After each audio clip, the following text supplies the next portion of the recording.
Welcome, dear listener. Tonight, I invite you to embark on a journey to a mystical deep of the sea, in this enchanted ocean. The water was a vast expanse of tranquility, stretching farther than the eye could see.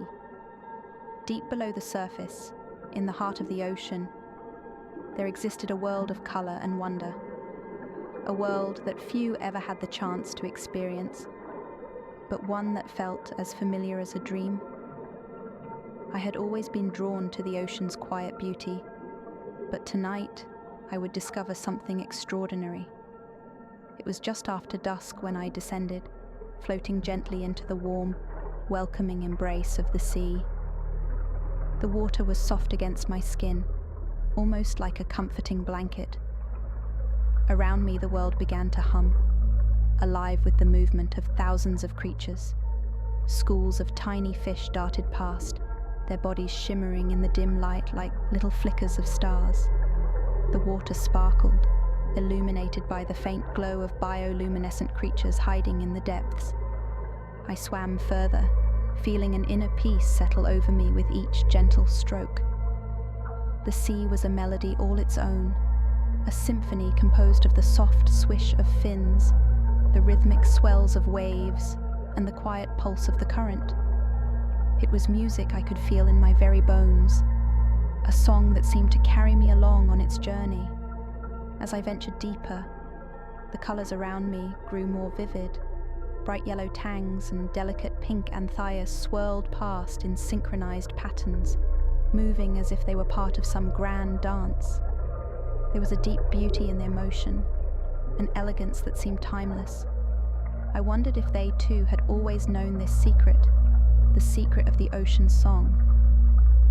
I glided through a coral garden, where vibrant coral formations stood like sculptures in the distance. The corals were not just plants. They were a living city, with thousands of creatures calling it home. Each coral cluster hummed its own quiet tune, adding to the symphony of the sea. I paused, listening to the quiet song of the deep. And then, from the shadows of the coral, I saw her, a graceful blue fish with a shimmer like the twilight sky. She moved through the water with such fluidity, it was as if she had been born from the sea itself. Her scales gleamed like sapphires, and her movements were delicate, yet powerful. She swam closer, her eyes meeting mine with an understanding that felt ancient, like we had always known each other. "You have come to listen," she said, her voice a soft ripple that I felt more than heard. I nodded, entranced by her beauty and the peacefulness that radiated from her. I've always felt the ocean's music, but I've never heard it like this. She smiled, her lips curving in a way that seemed to mirror the gentle waves around us. The ocean's song is not something you hear with your ears. It is something you feel deep in your heart. It is a melody of harmony, of balance. The fish swam ahead of me, her body twisting in perfect rhythm with the movement of the water. As I followed her, I noticed the other creatures, each one playing their part in this grand oceanic symphony. A school of clownfish swam in a perfect circle, creating a shimmering pattern in the water. Bright orange butterfly fish fluttered past, their fins creating a soft, echoing hum as they moved in unison. Even the gentle sway of the kelp seemed to have its own music, its leaves gently brushing against the current. We swam deeper into the heart of the coral reef, where the water grew cooler and the shadows longer. But the music only grew stronger, more vivid, like a symphony swelling toward its crescendo. I felt as though I was part of something much larger than myself, something ancient and eternal. The fish led me into a cave, its entrance hidden among the coral. Inside, the cave was lit by a soft, ethereal glow that seemed to come from the walls themselves. It was here, she told me, that the true heart of the ocean's song lived. The walls of the cave were covered in delicate, iridescent shells, each one playing a tiny note in the grand melody. We swam further into the cave, and there at its center was a great crystal-clear pool.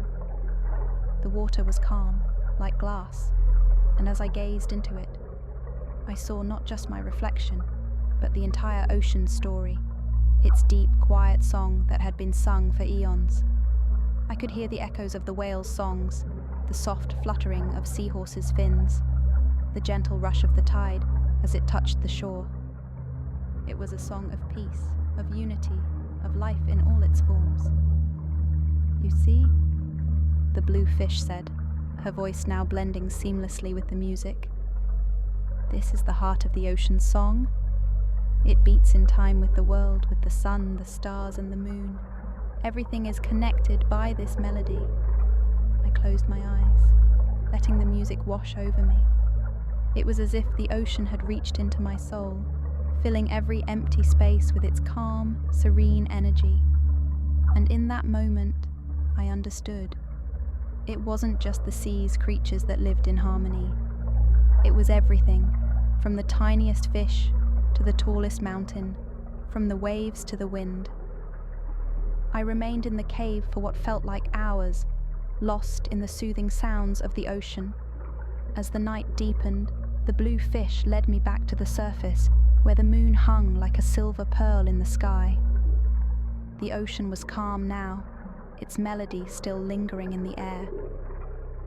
"You may leave the sea," she whispered, "but the ocean's song will always be with you, in your heart. It will guide you, soothe you, remind you that peace is always within reach." I nodded, knowing that no matter where I went, the ocean would always be a part of me. The song would echo in my soul, a lullaby that would always lead me home. And so, I swam back to the shore, the sound of the waves guiding me gently to the sand. I closed my eyes, listening to the quiet hum of the sea, and let the music carry me into a peaceful, dream-filled sleep.